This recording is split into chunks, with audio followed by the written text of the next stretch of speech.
আজকে আপনাদের সাথে যেই টপিকটা নিয়ে আলোচনা করব সেই টপিকটা হলো জাতীয় বিশ্ববিদ্যালয়ে অনার্সে ভর্তির সর্বশেষ আপডেট তথ্য নিয়ে আপনাদের সাথে আলোচনা করব। কারণ আপনারা অনেকেই জানেন এবছরে কিন্তু জাতীয় বিশ্ববিদ্যালয়ে অধিভুক্ত জেলা বা উপজেলায় যে সরকারি কলেজগুলো আছে সেই সরকারি কলেজে অনার্সে ভর্তি হইতে গেলে আপনাকে কিন্তু ভর্তি পরীক্ষা দিতে হবে। যদিও আগের বছরগুলোতে এই সিস্টেম ছিল না, আগের বছরগুলোতে জিপিএর উপর ভিত্তি করে স্টুডেন্টরা ভর্তি হইতে পারতো। বাট এবছরে আপনাকে কিন্তু জাতীয় বিশ্ববিদ্যালয়ের অধিভুক্ত যে সরকারি কলেজগুলো আছে সেখানে অনার্সে ভর্তি হইতে গেলে আপনাকে অবশ্যই ভর্তি পরীক্ষা দিতে হবে। এই ভর্তি পরীক্ষা দেওয়ার জন্য আপনাকে অবশ্যই সঠিক সময়ে আবেদন করতে হবে। তো এই আবেদন সংক্রান্ত সর্বশেষ আপডেট নিয়ে আজকের এই ভিডিওতে আলোচনা করব। এবং জাতীয় বিশ্ববিদ্যালয়ে অধিভুক্ত এই কলেজগুলোতে যেহেতু সায়েন্স, আর্টস, কমার্স সকলেই আপনারা আবেদন করবেন, এই জন্য অবশ্যই ভিডিওটা প্রথম থেকে শেষ পর্যন্ত দেখবেন। সর্বপ্রথম আলোচনা করব এই জাতীয় বিশ্ববিদ্যালয় অধিভুক্ত যে সরকারি কলেজ বাংলাদেশে টোটাল কয়টা আছে। তো বাংলাদেশে প্রায় 2257টি কলেজ আছে যেখানে ভর্তি হইতে গেলে আপনাকে এবছরে ভর্তি পরীক্ষা দিতে হবে। এবং এখানে আপনি সায়েন্স, আর্টস, কমার্সের যে কোনো সাবজেক্টেই অনার্স করতে চান না কেন আপনাকে কিন্তু ভর্তি পরীক্ষা দিতে হবে। এই ভর্তি পরীক্ষা দেওয়ার জন্য প্রথমে আপনাকে অনলাইনে আবেদন করতে হবে। এই অনলাইনে আবেদন আপনাকে 700 টাকা দিয়ে করতে হবে। আবেদন করতে হবে এই যে ওয়েবসাইটটা আছে এই ওয়েবসাইটের মাধ্যমে আপনাকে অনলাইনে আবেদন করতে হবে। এবং অবশ্যই এই আবেদনটা এই 28 ফেব্রুয়ারির ভিতরে করতে হবে। আর কিন্তু সময় খুবই অল্প সময় আছে। যারা এখন পর্যন্ত আবেদন করেননি তারা অবশ্যই এই 28 ফেব্রুয়ারির ভিতরে অনলাইনে আবেদন করে ফেলবেন। কারণ 28 ফেব্রুয়ারির ভিতরে আপনি যদি অনলাইনে আবেদন না করেন পরবর্তীতে আপনি কিন্তু আপনার নিজের এলাকার যে সরকারি কলেজগুলো আছে সেখানে অনার্সে আপনি ভর্তি হতে পারবেন না। যেহেতু অনেকগুলো বিশ্ববিদ্যালয়ের পরীক্ষা হয়ে গেছে, অনেকে বিভিন্ন বিশ্ববিদ্যালয়ে পরীক্ষা দিচ্ছেন বাট কোনো কারণে চান্স হয়নি, তারা অবশ্যই এই অনার্সের যে জাতীয় বিশ্ববিদ্যালয় অধিভুক্ত অনার্সের যে কোনো কলেজে পড়ার জন্য যেহেতু আপনাকে এবার পরীক্ষা দিতে হবে এই জন্য অবশ্যই এই 28 ফেব্রুয়ারির ভিতরে অনলাইনে আবেদন করে ফেলবেন।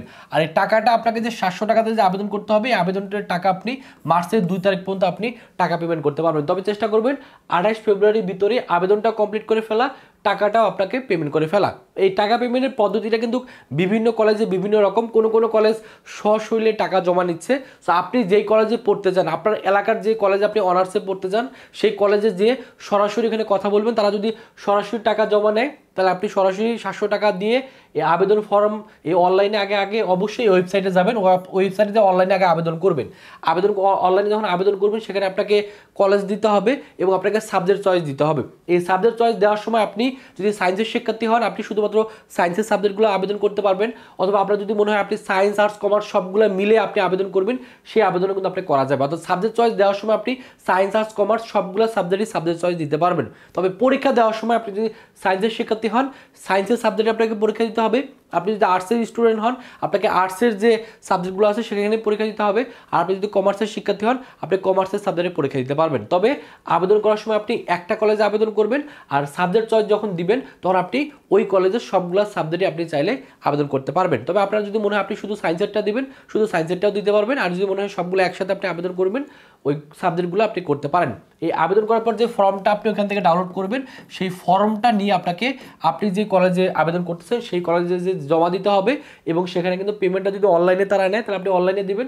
আর আপনি যে কলেজে আবেদন করতেছেন সেই কলেজে যদি সশৈলে জমা নেয় আপনি সশৈলে অবশ্যই আবেদনটা করে ফেলবেন। এবং আবেদন করার পর অবশ্যই আপনি কনফার্মেশন যে চেক এটা আপনি অবশ্যই একটু কনফার্মেশন চেকটা করে নেবেন। কীভাবে করবেন, আপনি যখন অনলাইনে আবেদন করবেন তখন একটা আপনার কাছে SMS আসবে, আপনি যখন পেমেন্ট করবেন তখন আপনাকে একটা SMS আসবে। এই দুটো SMS যদি আসে তাহলে আপনি বুঝতে পারবেন যে আপনি যে কলেজে আবেদন করেছেন সেই কলেজ আপনার এই আবেদন ফর্মটা রিসিভ করছে। আর আরেকটা পদ্ধতি আছে সেটা হলো আপনি এই ওয়েবসাইটে যে আপনি লগ ইন করার মাধ্যমেও আপনি যদি দেখেন সেখানে রিসিভ লেখা আছে তার মানে বুঝতে পারবেন যে আপনার আবেদনটা সঠিকভাবে হয়েছে। এই জন্য অবশ্যই এই আবেদনটা কনফার্মেশনটা অবশ্যই ক্লিয়ার করবেন। কারণ ওই সার্কুলারে কিন্তু ওখানে বলে দেওয়া আছে আপনাকে আবেদনটা অবশ্যই সঠিকভাবে কনফার্মেশন করতে হবে। কোনো কারণে যদি আপনার SMS না আসে বা ওয়েবসাইটে লগ ইন করেও যদি কাগজপত্র রিসিভ না দেখায় তাহলে অবশ্যই আপনি যেই কলেজে আবেদন করছেন সেই কলেজের সশৈলে যে একটু ভালো করে খোঁজখবরটা নেবেন। তারপর হলো পরীক্ষা কবে অনুষ্ঠিত হবে, পরীক্ষা মেনলি এই মে মাসের 3 তারিখে অনুষ্ঠিত হবে। একই দিনে 3টা ইউনিটের পরীক্ষা মেনলি অনুষ্ঠিত হবে সকাল 11টা থেকে 12টা। আর পরীক্ষার কেন্দ্র পড়বে আপনার নিজ নিজ শহরে। আপনি যেই কলেজে আবেদন করতেছেন সেই কলেজের আশপাশে, অথবা সেই কলেজে আপনার কেন্দ্র পড়তে পারে পরীক্ষার কেন্দ্র, অথবা ওই কলেজের আশেপাশে যে কলেজগুলো আছে সেখানে কিন্তু আপনার কেন্দ্র পড়তে পারে। এখন আপনাদের অনেকের একটা প্রশ্ন আছে যে ভাইয়া আমি যেই কলেজে আমি আবেদন করলাম সেই কলেজে যদি কোনো কারণে আমার যদি চান্স না হয় সেক্ষেত্রে আমার করণীয় কি? এমন হতেই পারে, কারণ আপনারা অনেকেই ভালো ভালো বিভিন্ন কলেজে আবেদন করতেছেন, বাট আপনি যদি পরীক্ষা ভালো মতো না দিতে পারেন তাহলে হয়তো বা সেই কলেজে আপনার চান্স হবে না। আপনার যদি সেই কলেজে চান্স না হয় তাহলে মন খারাপ করার কিছু নেই। আপনি যদি চান্স পাওয়ার মতো মার্ক পান, পরবর্তীতে ওই কলেজে চান্স না হলে আপনাকে আবার আবেদন করার সুযোগ দিবে। আর পরীক্ষা আপনি একটাই দিবেন, এই পরীক্ষা একটা দেওয়ার পর আপনি যে মার্ক পাইলেন সেই মার্ক অনুযায়ী যদি আপনি যে কলেজে আবেদন করতেছেন সেই কলেজে যদি আপনার চান্স না হয়, পরবর্তীতে রিলিজ নেবে আবার 5টা কলেজে কিন্তু আবেদন করার সুযোগ আছে। এজন্য মানে ভয় পাওয়ার কিছু নাই, আপনি ভালো করে প্রস্তুতি নেন। প্রস্তুতি কিন্তু আপনাকে সঠিকভাবে নিতে হবে। তো একটু বলে নেই, অনেকে যারা এখন আবেদন করেনি, যারা আবেদন করছেন তারা তো এই জিনিসগুলো একটু চেক করবেন। যারা এখন আবেদন করেনি দ্রুত আবেদন করবেন। আবেদনের যোগ্যতা হলো বিজ্ঞান, কারিগরি, ভোকেশনাল ক্ষেত্রে এসএসসিতে 2.75, এইচএসসিতে 2.50, টোটাল 6 পয়েন্ট থাকলে আপনি আবেদন করতে পারবেন। মানবিক, বাণিজ্য, কারিগরি, বিএম এর ক্ষেত্রে 2.50 করে টোটাল যদি 5.50 হয় তাহলে আপনি অনার্সের জন্য এই বছর আবেদন করতে পারবেন। আর এখানে সেকেন্ড টাইম পরীক্ষা দেওয়া যায়, তবে কোনো শিক্ষার্থী যদি জাতীয় বিশ্ববিদ্যালয়ের আন্ডারে অনার্সে কোনো কোর্সে ভর্তি হয়ে থাকে আগের বছর, তাহলে সেই ভর্তি বাতিল করে আপনাকে কিন্তু পরীক্ষায় বসতে হবে। আর ভর্তি পরীক্ষার মানবন্ধনটা একটু বলে নেই, এখানে 100 ইউনিটে পরীক্ষা দিতে হবে। যারা সায়েন্সের শিক্ষার্থী তাদের সায়েন্সের সাবজেক্টগুলোতেই কিন্তু পরীক্ষা দিতে হবে, যারা আর্টসের তাদের আর্টসের, আর যারা কমার্সের তারা কমার্সের ইউনিটে পরীক্ষা দিতে হবে। এখানে মিলে 100 মার্ক নেওয়া হবে জিপিএ থেকে। আর ভর্তি পরীক্ষা 100 নম্বরে এমসিকিউ অনুষ্ঠিত হবে 1 ঘন্টা, এখানে 5 নম্বর হলো 35। আপনি এখানে ক্যালকুলেটর ইউজ করতে পারবেন। আর বিজ্ঞানের ক্ষেত্রে প্রশ্ন আসবে ইংলিশ থেকে 20, বাংলা থেকে 20, জিকে বাংলাদেশ থেকে আসবে 10, ফিজিক্স থেকে 17, কেমিস্ট্রি থেকে 17, ম্যাথ অথবা বায়োলজি যে কোনো একটা থেকে 16 মার্কে উত্তর করতে হবে যারা সায়েন্সের শিক্ষার্থী। আর বাণিজ্য শিক্ষার্থীর ক্ষেত্রে বাংলা 25, ইংলিশ 25, জিকে বাংলাদেশ থেকে 10, হিসাব বিজ্ঞান থেকে 20, ব্যবসায় নীতি ও প্রয়োগ থেকে 20। আর মানবিকের ক্ষেত্রে বাংলা 25, ইংলিশ 25, জিকে বাংলাদেশ থেকে 10। আর এইচএসসি সাবজেক্টে আপনি যে 4টা গ্রুপ সাবজেক্ট পড়েছেন সেই 4টা গ্রুপ সাবজেক্ট থেকে 10 করে টোটাল 40 মার্কে আপনার উত্তর করতে হবে। আরেকটা প্রশ্ন একটু উত্তর দিয়ে নিই, অনেকে বারবার একটা প্রশ্ন করতেছেন যে একটা স্টুডেন্ট আমাকে ফোন করে একটা প্রশ্ন করছিল যে ভাই আমি সায়েন্সের শিক্ষার্থী, বাট সাবজেক্ট চয়েস দেওয়ার সময় আমি এই মানবিক বা বাণিজ্যের সাবজেক্টগুলো দিয়ে শুধুমাত্র আমি একটা কলেজে আবেদন করার সময় চয়েস দিচ্ছি, তাহলে আমাকে কোন সাবজেক্টের প্রশ্নের উত্তর করতে হবে? আপনাকে কিন্তু প্রশ্নের উত্তর সায়েন্সেরই করতে হবে। অর্থাৎ আপনি সায়েন্সের শিক্ষার্থী, বাট আপনি কলেজে একটা কলেজ চয়েস দেওয়ার পর সাবজেক্ট চয়েসে শুধুমাত্র আপনি বাণিজ্য বা মানবিকের সাবজেক্ট চয়েস দিচ্ছেন, তারপর আপনাকে পরীক্ষা কিন্তু দাগাতে হবে আপনার সায়েন্সের সাবজেক্টগুলাই, এটা একটু মাথায় রাখবেন। তো যারা এখন আবেদন করেননি অবশ্যই 28 ফেব্রুয়ারির ভিতরে আবেদন করে ফেলেন। আপনার আশপাশের বন্ধুবান্ধব যারা এখন আবেদন করেনি তাদের অবশ্যই ভিডিওর কমেন্টে মেনশন করে জানাই দিবেন, অথবা ভিডিওটা আপনি শেয়ার করে আপনার ফ্রেন্ড সার্কেলের ভিতরে অবশ্যই জানাই দিবেন। কারণ অনেকেই যে আবেদন করব করে আবেদন কিন্তু আর রাইট টাইমের ভিতরে করতে পারবে না। পরে কিন্তু অনেকে দেখা যায় কমেন্টের মাধ্যমে বা ফোন দিয়ে আমাদের অনেক কিছু জানতে চান যে আপনি কীভাবে আবার আবেদন করতে পারি। সো যেহেতু আবেদনের লাস্ট ডেট 28 ফেব্রুয়ারি, এই ডেটটা পার হয়ে গেলে আপনি কিন্তু আর আবেদন করতে পারবেন না। এই জন্য অবশ্যই আবেদন করে ফেলবেন। এবং দেখা যায় জাতীয় বিশ্ববিদ্যালয় অধিভুক্ত অনার্সে কিন্তু বাংলাদেশের সর্বোচ্চ সংখ্যক স্টুডেন্ট কিন্তু এখানে ভর্তি হয়।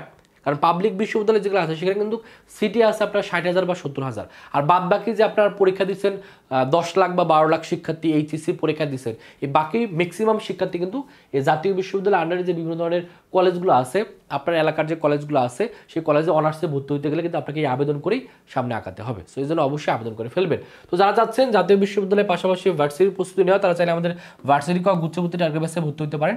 এই কোর্সে ভর্তি হলে যারা মিলে জাতীয় বিশ্ববিদ্যালয়ের বিজ্ঞানী শিক্ষার্থী তাদের মিলে গ্রুপ সাবজেক্টের প্রস্তুতি আপনার এখানে ভর্তি হলে হয়ে যাবে। কারণ এই কোর্সটা করলে আপনার ফিজিক্স, কেমিস্ট্রি, ম্যাথের প্রস্তুতি আপনার হয়ে যাবে, পাশাপাশি ভার্সিটির প্রস্তুতি হয়ে যাবে। তো যারা এই কোর্সটা অনলাইনে করতে যাচ্ছেন তারা দ্রুত ভর্তি হয়ে যান। এটার কোর্স ফি 2000 টাকা। ভর্তি হওয়ার জন্য এই নাম্বারেই 2000 টাকা বিকাশে পাঠিয়ে এই নাম্বারে কল দিবেন, অথবা এই নাম্বারে হোয়াটসঅ্যাপে নক করলে আপনাকে এই কোর্সে ভর্তি করে নেওয়া হবে। এই কোর্সে ভর্তি হলে জাতীয় বিশ্ববিদ্যালয়ের গ্রুপ সাবজেক্টের প্রস্তুতি হয়ে যাবে, পাশাপাশি আপনার ভার্সিটির প্রস্তুতি এই একটা কোর্সে ভর্তি হলে হয়ে যাবে। এই কোর্সে ভর্তি হলে যেমন আপনি অনলাইনে ক্লাস করতে পারবেন, পাশাপাশি আপনি এখানে ভর্তি হওয়ার পরপরই সাজেশনের যে পিডিএফগুলো আছে এই সাজেশনের পিডিএফগুলো কিন্তু ফ্রিতে পেয়ে যাবেন। আপনি এখানে এক্সাম ব্যাচ আছে, 500 টাকা দিয়ে আপনি ভর্তি হতে পারবেন বিজ্ঞান, মানবিক, বাণিজ্যের জন্য। ভর্তি হওয়ার জন্য এই নাম্বারে 500 টাকা বিকাশে পাঠিয়ে এই নাম্বারে কল দিবেন, অথবা এই নাম্বারে হোয়াটসঅ্যাপে নক করলে ভর্তি করে নেওয়া হবে। তো এই হলো জাতীয় বিশ্ববিদ্যালয়ের সর্বশেষ আপডেট আপনাদের জানাই দিলাম। যারা এখন পর্যন্ত আবেদন করেনি অবশ্যই 28 তারিখের ভিতরে আবেদন করে ফেলবেন। সকলের জন্য অনেক অনেক শুভকামনা। সকালে ভালো থাকবেন, সুস্থ থাকবেন। আল্লাহ হাফেজ।